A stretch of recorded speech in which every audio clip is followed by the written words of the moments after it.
Hello guys, what is up? It's your boy Spooky Noodles. I am back with more book mail. And then I have more Salvation Army finds, but that's for another video. I'm going to be recording a lot of videos today.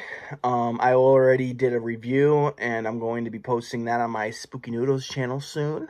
But right now we're going to do book mail, and I have 3 books. One from Brian Barry, so it's going to be a Brian Barry book. Oh, excuse me. My bad. I'm gross. And the other one is from Haunted Attic Books. So the first book we have is Snow Shark 2, Terror in Space. Now you can't read that, but it's signed by the man himself. And I had to get this one signed because, well, I gotta get them all signed eventually, but he didn't have any in stock for the other books I need. But Snow Shark is one of those books I need because I love the first one, and I really want to read the second one. And I breeze through Brian Barry books. I don't know why I breeze through them, but I do. Maybe it's the font, the way he writes. I have no idea. Formatting, I have no clue. But whatever it is, I read these books like crazy. I chew them up. I love them. They're such good books. Let me read you what Snow Shark 2 is about. Well, actually, it's a sequel, so maybe I shouldn't read what it's about because I don't want to ruin the first one for y'all. So I'm not going to do the synopsis for this one. So sorry about that. All right, next we have some stickers we got from Haunted Attic Books. Then we got a bookmark.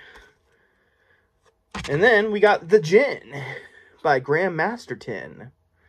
So it's a very, very long synopsis, as you can see. I've read this book already, and it's a fantastic book. One of my favorite, actually, it is probably my favorite Graham Masterton book. Yes, I like this one more than the Manitou, and it has the same character in this book as the Manitou in The Revenge of the Manitou, I believe. So, and I don't know about the other Manitou books, but, what's his name? What's his name? Erskine, I think his name is. He's like a psychic, kinda. Anyways, let me read the back. Anna and the Djinn. It had all begun with a curious investigation of an ancient Arabian jar and the strange legends of sorcery symbolized by it. Then legend and logic decide that the jar must be opened. The secret of the Djinn must be exposed to the light of reality. It swirled in the smoke and seemed to melt and shift. Out of the fog of poppy incense loomed a black, bulky thing like a monstrous leech with blind eyes and a pale, disgusting maw. Anna lifted up her silver crescent again and spoke some clear, ringing words in Arabic.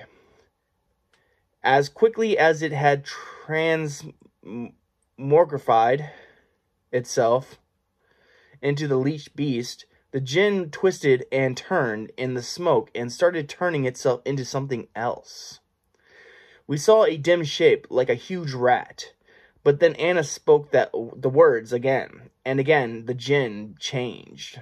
Soon she was chanting the words continuously, and before us, in the gloom, we saw the whole terrifying and revolting range of thieves that Ali Baba had imprisoned in his jar. There were things that shuffled and crept, things that had mouths full of ragged teeth, things that twisted and coiled, things that ran on hairy legs, like a horrible hallucination. The mythical terrors of an age that was lost and forgotten more than 1,000 years ago were brought to life in front of our eyes. The Djinn by Graham Masterton. There was Omen, then came Salem's Lot, and now there is the Djinn. I have no idea what the Omen and Salem's Lot have to do with this book, but they put it on the cover. Author of the Manitou. And here's the inside flat die cut cover thing. Pretty cool. This book comes in at a whopping... Actually, it's not that big. It's 210 pages. I don't know why it looks big. But, yeah. This one came right after the Manitou. And honestly, I like this one more than the Manitou. The Manitou was still great, don't get me wrong. But Harry Erskine, I think his name is the guy in this book.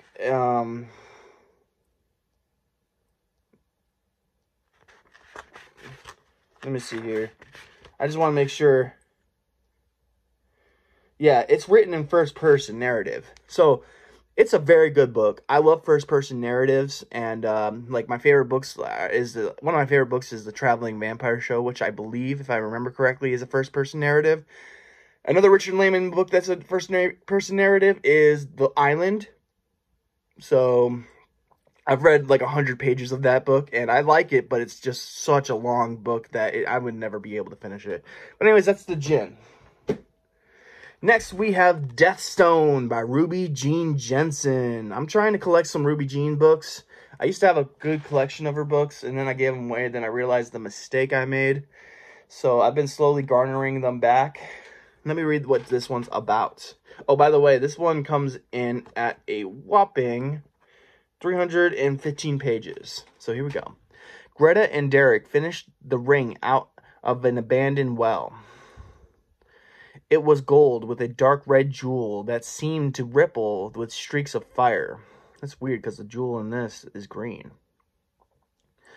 Greta loved the ring so much that she traded Derek her pearl-handled knife for it.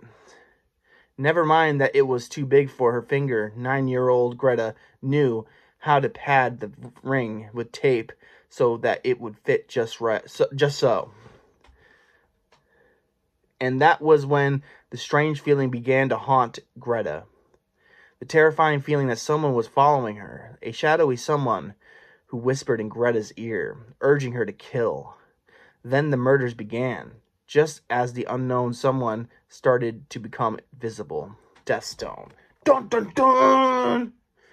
So yeah, once the children found the ring, the horror began. So that sounds awesome. And that is my book mail. So we got a signed Brian Barry book and then 2 vintage horror books. Now, I also have this huge bag of Salvation Army finds. But I'll share that with you in a different video. But for now, I think I'm going to say goodbye. So, I hope you guys are having a great day. I hope you have a spooky night. And I'll catch you in the next video. Peace out. I'm going to give the people what they want. Sensation, horror, shock. Send them out in the streets to tell their friends how wonderful it is to be scared to death.